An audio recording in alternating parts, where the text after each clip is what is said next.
Good afternoon, everyone. Thank you all for being here. It's no secret why we're here today. It's our nation's southern border.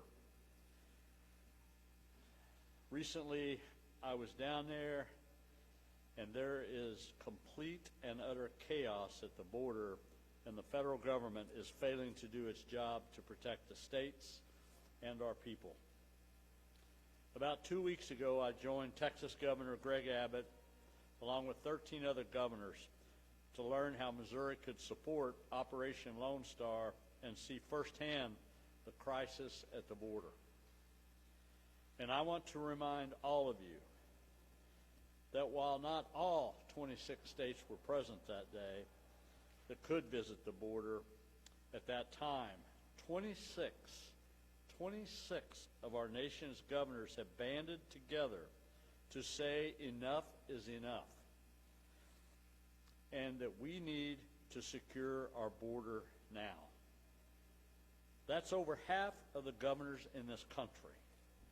I don't know that this has ever happened before, and it's testament to the chaos we are seeing at the border and the dire situation we are being forced to face at home because of the Biden administration's failures.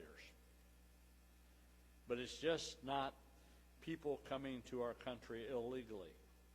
It's the fentanyl and other drugs pouring into our communities, the rise of human trafficking, and not to mention threats of terrorism too. Some 170 individuals on the terror watch list have been apprehended at the border, and that's just the ones we know of that got caught. Adding to the concern is the nearly 2 million people who have entered the country illegally and gotten away that no one has records of. Additionally, when we were in Texas, we learned that Operation Lone Star alone has seized over 460 million lethal doses of fentanyl, enough to kill every American citizen and have plenty left over. While Operation Lone Star has been successful, we know more is needed to be done, and we can't stop now. In Missouri, we have five interstates with direct links to the southern border. We've seen child fentanyl exposure deaths surge, with 63 Missouri children dying in 2022 alone.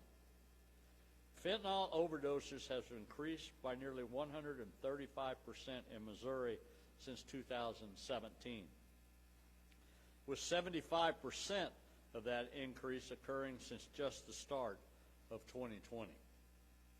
In 2023, the Missouri Highway Patrol seized nearly 12,500 grams of fentanyl.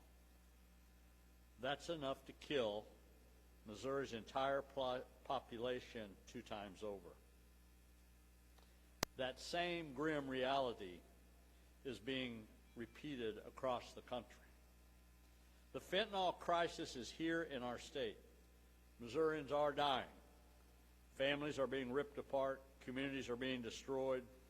And children, Missouri children, are falling victim. And it all stems from the Biden administration's reckless, irresponsible, and failing open border policy. President Biden and the federal government must step up to stop illegal entry into our nation, to stop the free flow of fentanyl into our communities, and combat the rise of human trafficking. We've waited long enough for them to do the right thing, the common sense thing. They won't, so Missouri will. Today, we are joining 14 other states, answering Texas's call for help at the southern border. We are signing Executive Order 2403 to enable the state of Missouri's support in helping secure our nation's fight this crisis at the border. Under our plan, we will activate approximately 200 Missouri National Guard members and up to 22 Missouri Highway Patrol troopers in support of Operation Lone Star in Texas. Missouri personnel will rotate in and out as needed, with the primary mission to help the state of Texas in construction barriers to entry and supporting security patrols as needed. Starting March the 1st, Missouri Highway Patrol will be on the ground.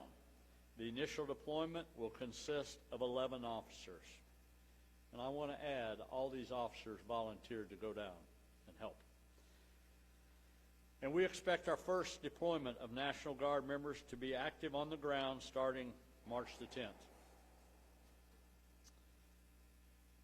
This has all been conducted in close coordination with the state of Texas, ensuring we are meeting their requests for help when and where they need it.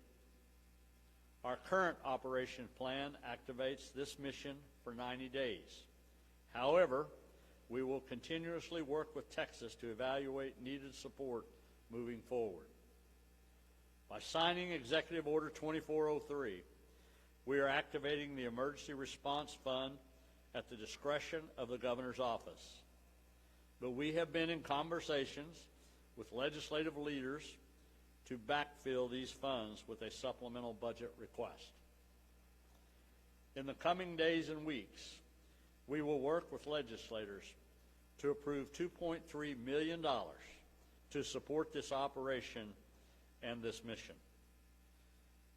This will ensure the capacity of the state services should another crisis arise. But make no mistake, this is a crisis affecting Missouri. Missouri may not be physically located on the border with Mexico, but the Biden administration's open border policies have made this crisis a Missouri crisis. With the federal government who chooses not to help, the Mexican cartels are growing richer and human trafficking more daring. Governor Abbott told us down there that the cartel is charging somewhere between $5,000 and $8,000 a head to get people into the river, with no promises of getting across the river. And the consequences aren't just affecting Texans, but Missouri families and families across the nation too. Critics will say we have our own battles within our own Missouri borders. And while that is certainly true, we would much rather do what we can to fight this fight on the southern border than let it take root in our own backyard. The more illegal crossings we can stop and the fentanyl we can seize in Texas means less Missouri families torn apart and less Missouri children losing their lives. I also want to take this opportunity to address some of the spin we have seen from the White House that the media has been quick to report without question. One statistic being that 85% of the fentanyl traffickers are U.S. citizens. And with that, you largely miss the point. It doesn't matter who the smuggler is. It's the issue is the Mexican cartels see little to no resistance in shipping fentanyl across our borders. Let me just speak a minute about my own career in the Vietnam era, where drugs become pretty critical to this United States. Let's talk about opioid fields. In Cambodia, Vietnam, China, all the way to South America, as time goes on and history goes on, they have always been supplied by other countries. They're not going to set up shop on the corners of our streets in Missouri. They're going to get Americans, citizens, to peddle these drugs. Cartel's not going to come up here and set up in your town, but they will have people that's going to produce and try to sell you their supplies and our kids. That's what we're dealing with. We're dealing with a strictly open border that anybody can bring whatever they want into our country. So that's a spin that maybe sounds good on paper, but the reality of it, you've got to see where's the sources coming from. Another favorite of mine is when the media repeats the White House line in saying that the vast majority of fentanyl seizures are at legitimate ports of entry. And the key there is fentanyl actually being seized. Of course, where we have armed patrols inspecting people and transports, as well as legitimate barriers to entry, we're going to discover and seize items that should not be coming into our country. It's actually quite an argument for the need to expand those procedures and secure our border. Because the thing is, we still have people dying from fentanyl. We still have people being trafficked. We still have nearly 2 million people who have not only entered this country illegally, but gotten away under the Biden administration. And it's all because of the non-existent security between ports of entry. If the Biden administration was truly seizing all illegal drugs at legitimate ports of entry, then why in Missouri are we seeing the largest increase in fentanyl deaths ever? And why are law enforcement still seizing enough drugs to kill everyone in the state twice over right here in Missouri? I'll answer that. It's because the drugs are still getting through no matter how much the White House spends and members of the media run it. That's why we in Missouri will act. A strong southern border means a stronger state of Missouri. States can and must protect themselves against the federal government when the federal government refuses to do so. Governor Adams and the state of Texas are standing in the gap, and Missouri will be there to support them in that fight. With that, I'll be glad to take some questions. I think what we're going to try to do is, if you want to ask questions on the border, let's stick with that. I know some of you will have questions beside the border, and I'll stay afterwards to answer those questions. But right now, let me take, if you have questions on the border for me, let's do that, and then I'll direct questions to the colonel and the general and the director also to answer questions. So if you have questions in specific for me, I'll be glad to answer them on the border at this time. We'll start down here. Do you have any links, I guess, to the fentanyl deaths in Missouri to illegal immigrants? I guess, is there any proof that it can be correlated from immigrants? What's the question again, please?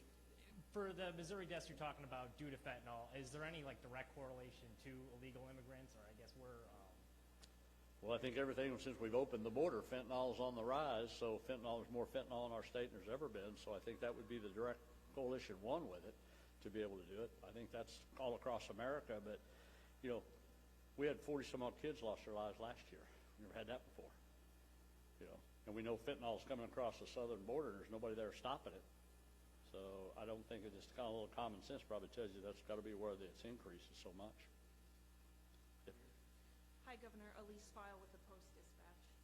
Wondering if these troops who will be active starting in March, will they be joining troops who are already in Texas, the 250 troops who are already down there?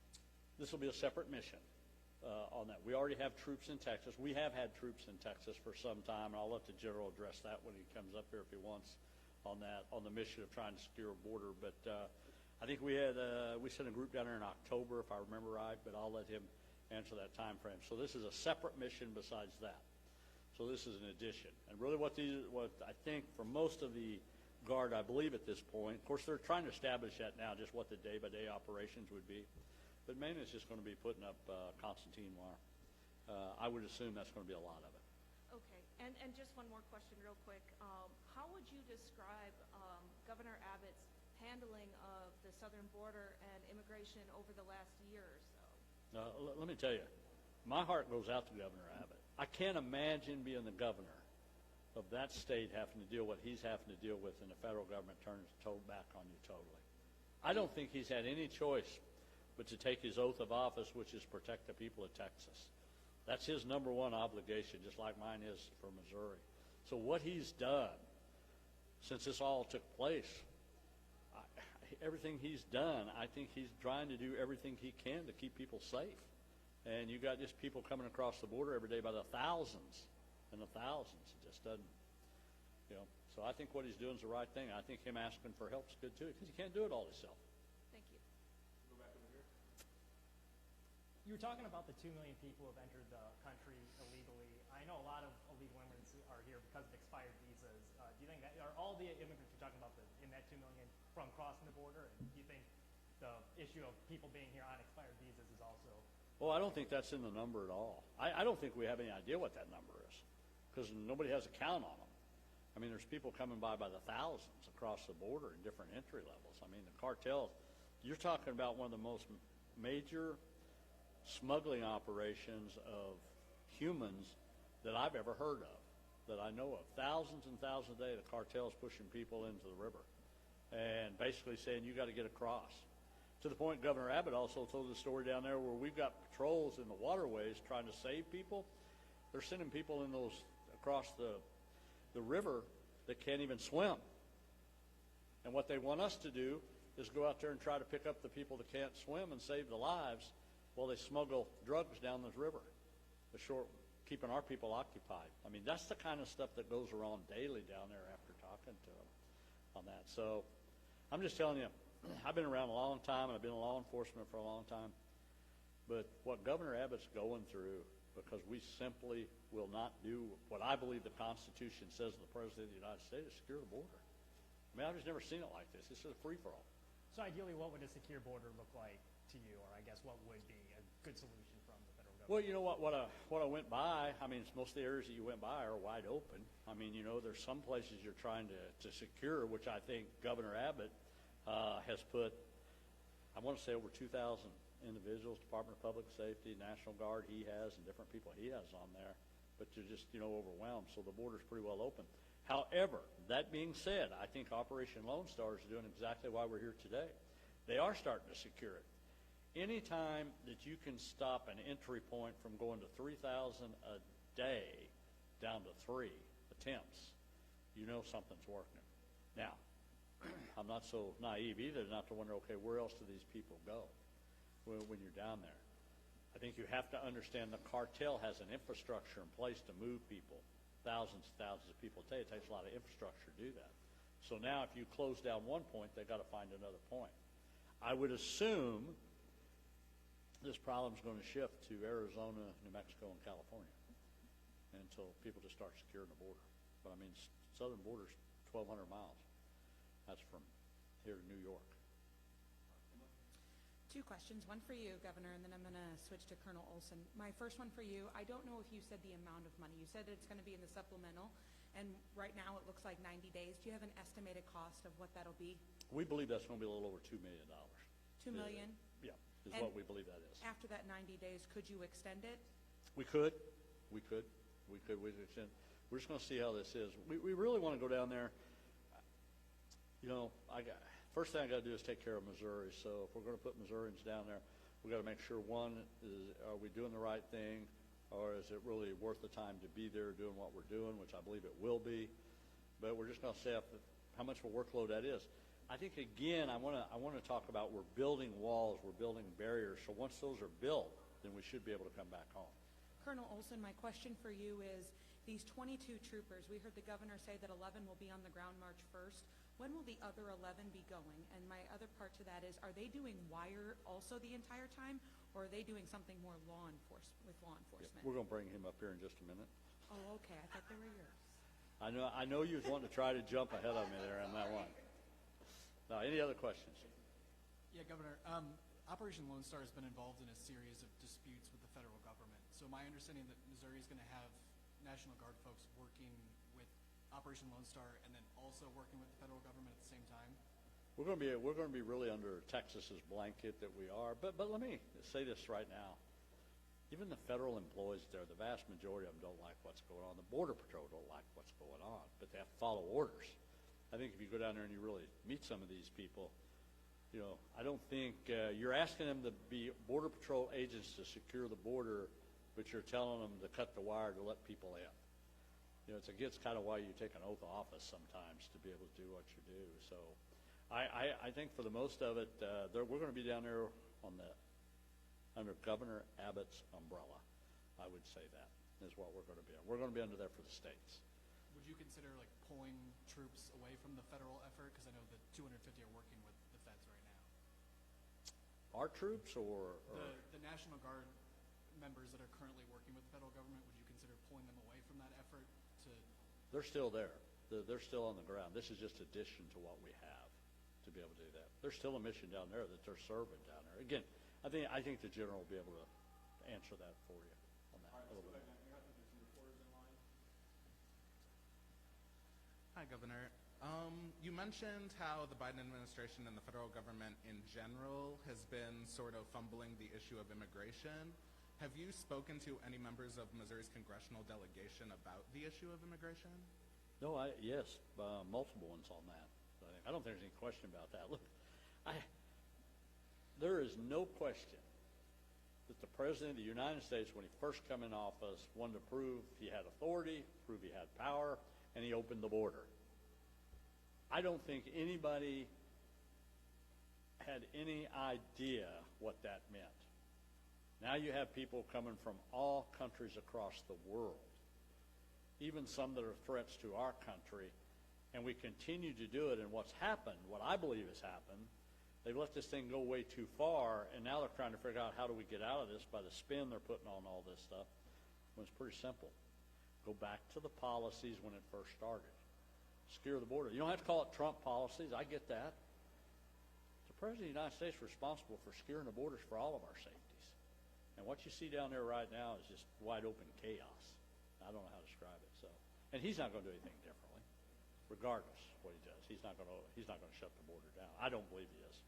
Hey, Governor, you had mentioned the statistic: 85% of fentanyl traffickers are U.S. citizens. Are you saying that the Biden administration has failed at adequately checking U.S. citizens who are entering the country from Mexico? I'm telling you, they are trying to put a spin on there that these are American people with producing fentanyl, and all of a sudden we're starting to sell fentanyl. And it's not the illegals, the crossing of the borders, that are bringing that in there. That's the spin they're trying to put on it. I think that's about as false can be. But we don't have any statistics showing that fentanyl is being trafficked in by illegal immigrants? Well, most certainly. I mean, you got statistical information of how much is coming across the border. I think early on, somewhere in there, I'll give you the amount of how much they had seized on 460 million lethal doses of fentanyl that's come across the border by the illegal coming across. One more question on that. What is the impact of the illegal crossings on the state of Missouri right now? Or are you saying it's to prevent future impact? Well, one, we want to prevent it for sure, to say the least. But look, you can look at other states that's already got so many people there. I mean, these are sanctuary cities. These are people that saying, hey, in the beginning we want them, now you don't want them. You know, your healthcare systems can't stand this. I mean, your education systems can't. You know, and then again, I'll make the point of it is, you know, we got a lot of people in our own state we got to take care of first without bringing people in here illegally. And then you have to decide, okay, who has the rights over somebody else? You know, it's just, I'm just telling you. It's just a disaster waiting to happen, and other states are seeing it. But eventually, it will come to Missouri. It always does in time. All right, we're going to do one more for the governor, Elisa. Okay, Governor, so back to visiting the border. I realize you went a couple weeks ago, but why this decision now? Because people have been illegally crossing the border for years and years and years. So why this decision now?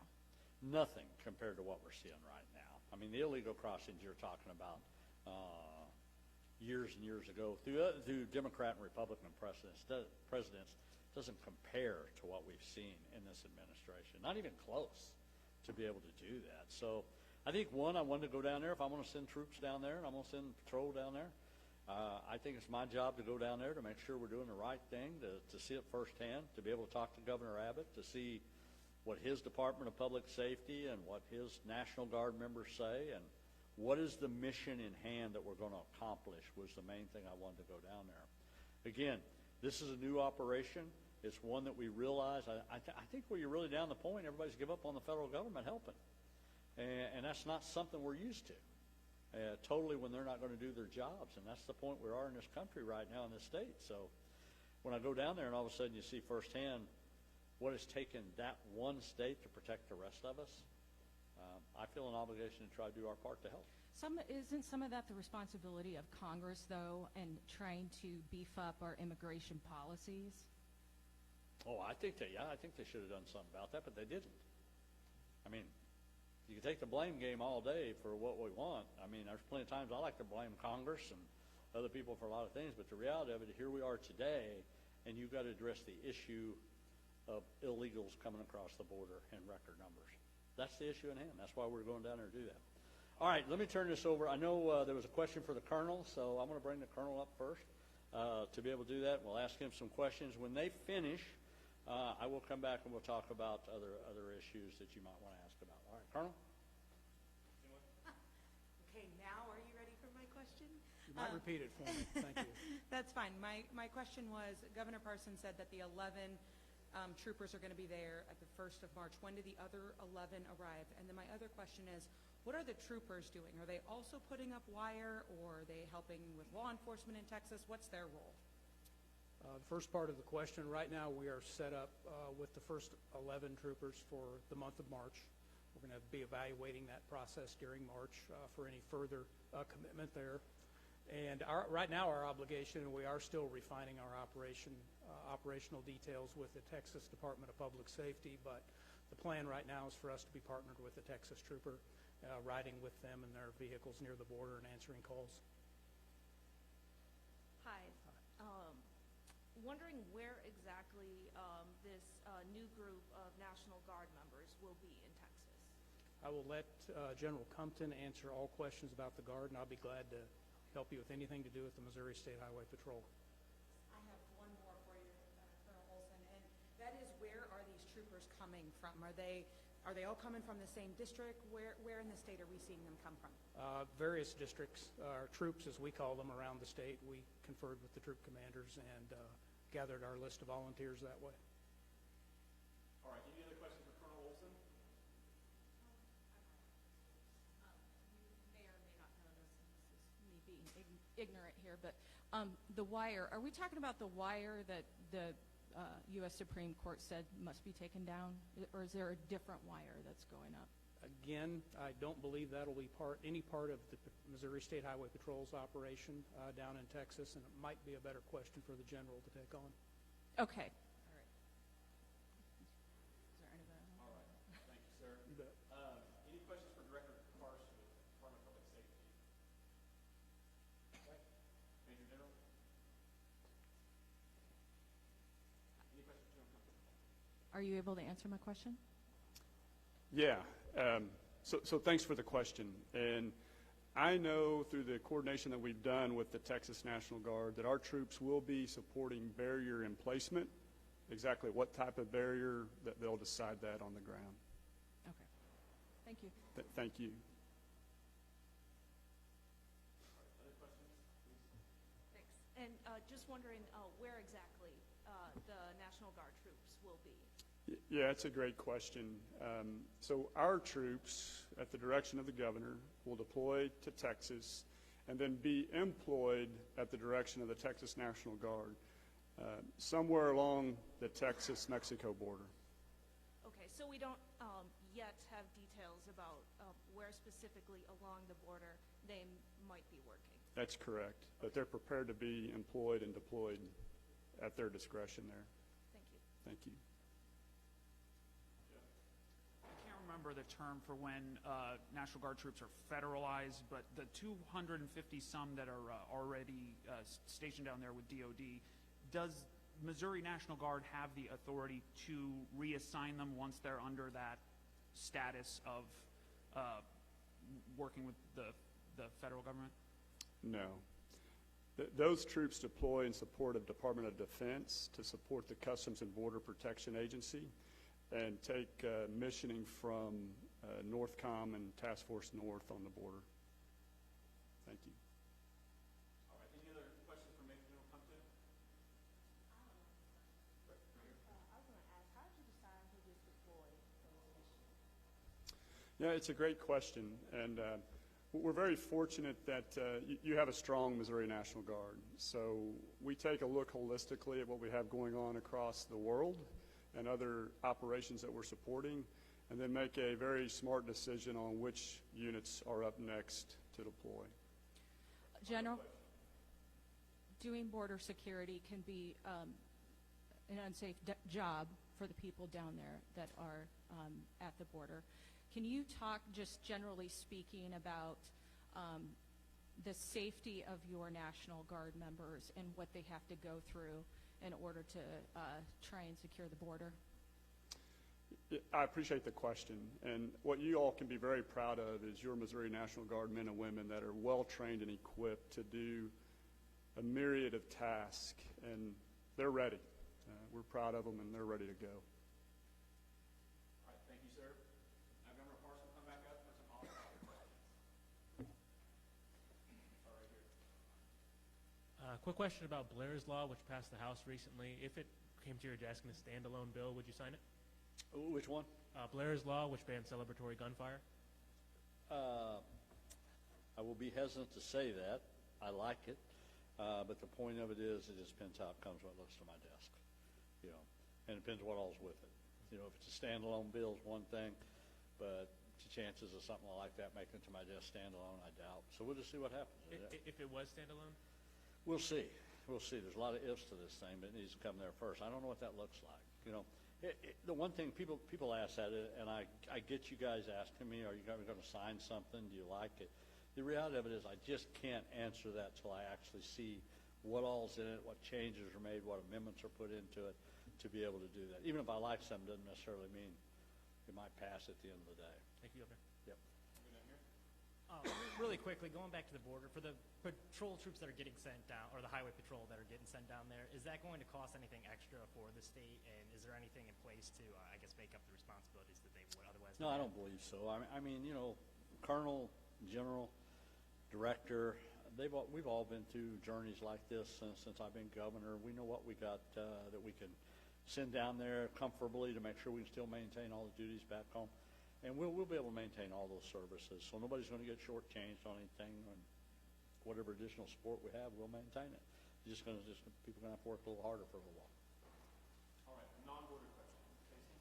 Yeah, Governor Parson, Jackson County prosecutor just charged 2 men with felony murder in relation to the Kansas City parade shooting. Just want to see if you wanted to weigh in on those charges at all.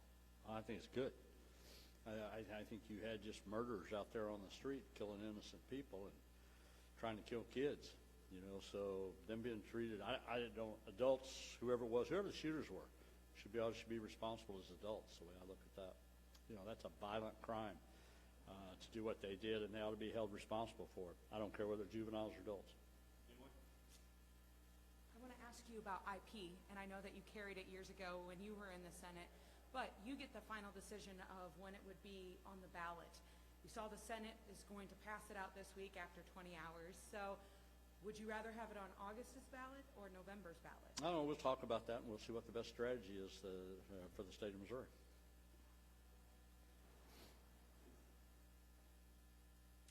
House Republicans yesterday said that gun laws wouldn't have changed what happened in Kansas City last week, and of course, House Republicans said that gun laws would not have changed what happened last week at the parade. And of course, Democrats said that we urgently need different gun laws because they do impact situations like what happened at the parade. Could you respond to that? Yeah. Well, I don't think this is nothing too new of a conversation for any of us when it comes about the gun laws. I mean, the same problem we're talking about today was the problem we was talking about a year or 2 years ago. And if you really look, if people will just look at the statistics of what really happens and what creates these problems, that's where we're missing the point. I will do this again. Chicago, New York, Washington, D.C., Seattle, El Paso, Dallas, Milwaukee have the strictest gun laws in the nation. California, and they have the highest homicide rates and the most violent criminals in the United States of America. That is just a fact. And they do have the gun laws. I will tell you what I believe. I believe it's much more than a gun, another weapon. I believe it's who we are as society to be able to do that. Excuse me. I was supposed to turn that off before this happened. It took me 5.5 years to get to that point. So the point is I would make on this, look, I know everybody wants to make it the weapon issue, the gun issue and everything, but it's what's creating a shooting in Crown Center in Kansas City just 2 weeks ago? What are making people feel like they can go out there and just kill people? It's against the law to do that. But I think that's the deeper reason why we ought to be trying to figure out what's causing that. Is it causing because of an early age? Is it because of the environment you live in? Why is it doing it? Is it because we let people get away with too much crime before they're ever charged with major crime and you keep producing that? I mean, it's a combination of all the above. I truly believe. I get the gun argument. I get that. I get that. Every time it comes up, we talk about that. But do I think it would have changed anything? Because, look, I've been in law enforcement 22 years of my life. Criminals are not going to abide by the law. They never have. You can go back biblically if you want to, the beginning of time. Criminals are never going to abide by the law. So whatever law you want to put out there, they're still going to violate it. So I'm not for sure how you make laws for criminals. We do. And they violate the law every time. Again, it's like I said, you just see incident after incident, and sometimes we're letting people do things now that we never used to let do in society. And we're kind of saying, okay, let's accept that. I don't know if that's a good plan long term or not. It doesn't seem to be. Hi, my question has to do with Missouri's workforce. So tomorrow, the Senate is proposing a bill related to public universities and colleges being able to offer PhD programs. Because right now, Mizzou is the only institution that can offer PhD programs. Do you think if other schools are able to offer these degrees, it would help Missouri's workforce? I have no idea. Okay. What I would tell you is this. I would be supportive if we do anything to help the workforce, but how that's all designed, there's committees and boards to make those decisions of which universities get to do what on that. And I don't mean to be off the cuff at you, but I mean, I think there's a long line of decisions. I mean, you have different universities that have different degrees and different things like that, and they're all set up to do that. They don't all allow the others to do the same, so I don't know on that. Yeah. All right, thanks, everyone.